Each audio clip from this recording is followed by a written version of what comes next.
دوستوں Pakistan cricket board کی selection committee نے ایک بہت بڑا یو ٹرن لیا ہے۔ جس طرح آپ کو پتا تھا کہ اسی سلیکشن کمیٹی نے انگلینڈ کے خلاف 15 رکنی اسکواڈ کا اعلان کیا تھا صرف پہلے ٹیسٹ میچ کے لیے۔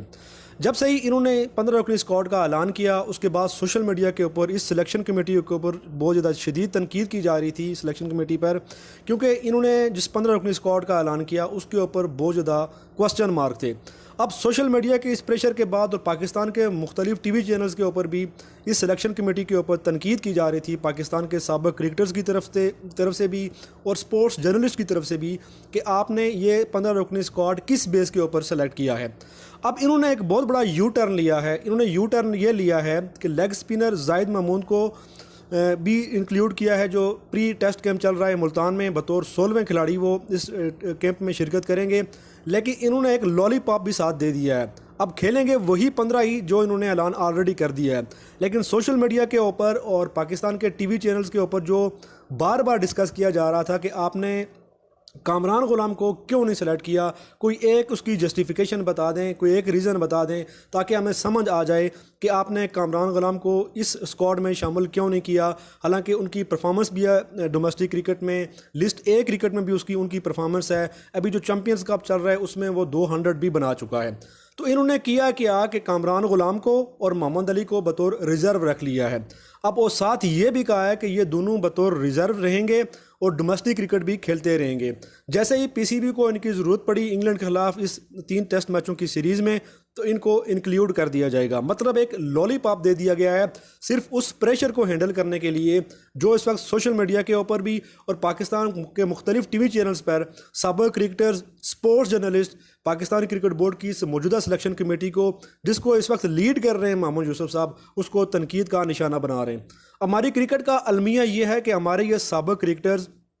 جب پی سی بی کے ساتھ جڑے ہوتے ہیں یا پی سی بی میں مختلف عہدوں کے اوپر ہوتے ہیں، تو ان کا جو تھاٹ پروسیس ہے وہ مختلف ہو جاتا ہے، ان کا جو بیانیہ ہوتا ہے، جو ان کا نیریٹو ہوتا ہے وہ مختلف ہو جاتا ہے۔ جیسے ہی یہ پاکستان کرکٹ بورڈ سے الگ ہوتے ہیں تو آپ ان کو ٹی وی چینلز کے اوپر بیٹھ کر گفتگو کرتے ہوئے دیکھیں تو ایسا لگتا ہے کہ پاکستان کے جو سب سے بہترین کرکٹنگ مائنڈز ہیں وہ یہی کرکٹرز ہیں۔ ان میں ایک نام محمد یوسف صاحب کا بھی ہے۔ اب جس سلیکشن کمیٹی کو محمد یوسف صاحب لیڈ کر رہے ہیں، انہوں نے جس 15 رکنی اسکواڈ کا اعلان کیا ہے، سرپرائزنگلی اگر آپ دیکھیں تو اس میں 2 نام ایسے ہیں جو اس وقت انفٹ ہیں۔ وہ ان کا جو میچ فٹنس ہے وہ مکمل نہیں ہے۔ اس میں ایک عامر جمال ہیں اور دوسرے ہیں شہین شاہ آفریدی۔ یہ دونوں پلیئر اس وقت ان کی میچ فٹنس نہیں ہے، لیکن آپ دیکھیں گے کہ انگلینڈ کے خلاف جو آپ کی فائنل 11 ہوگی، اس 11 رکنی اسکواڈ میں ان دونوں میں سے ایک پلیئر لازمی شامل ہوگا۔ یعنی آپ ایک انفٹ پلیئر کو کھلائیں گے، اور محمد علی جس کو کہا جاتا ہے کہ وہ پاکستان میں ہارڈ لینتھ کے اوپر بولنگ کرتا ہے، آپ نے اس کو اس ٹیسٹ اسکواڈ میں شامل نہیں کیا اور آپ نے بطور ریزرو رکھا ہے۔ کس بیس کے اوپر رکھا ہے کسی کو کوئی پتہ نہیں۔ کامران غلام نے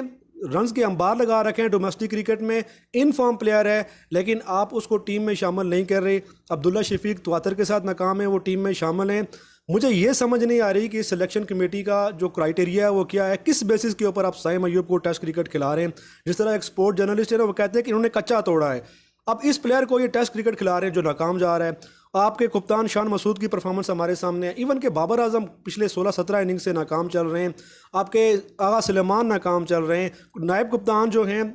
سعود شکیل وہ ناکام چل رہے ہیں۔ کیا ان 5-6 پلیئرز میں سے کسی ایک کی جگہ پر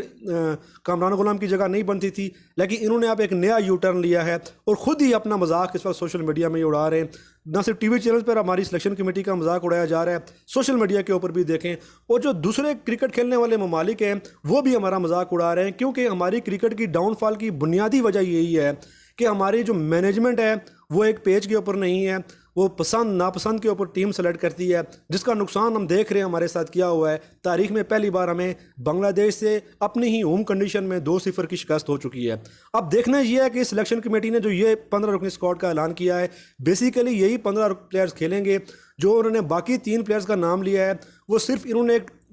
ٹرک استعمال کی ہے اس پریشر کو ہینڈل کرنے کے لیے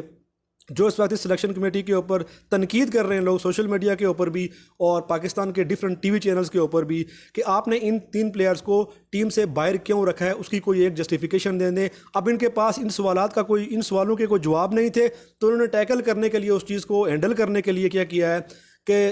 کامران غلام کو، محمد علی کو بطور ریزرو رکھ لیا ہے، اور 16ویں کھلاڑی کے طور پر انہوں نے زاہد محمود کو لے لیا ہے کہ وہ سٹینڈ بائی رہیں گے، ان کی اگر ٹیم میں ضرورت پڑی تو وہ ٹیم میں شامل کر دیے جائیں گے، لیکن فائنل جو پلیئر کھیلیں گے وہ یہی 15 رکنی اسکواڈ ہی کھیلے گا، جس کا یہ سلیکشن کمیٹی آلریڈی اناؤنس کر چکی ہے۔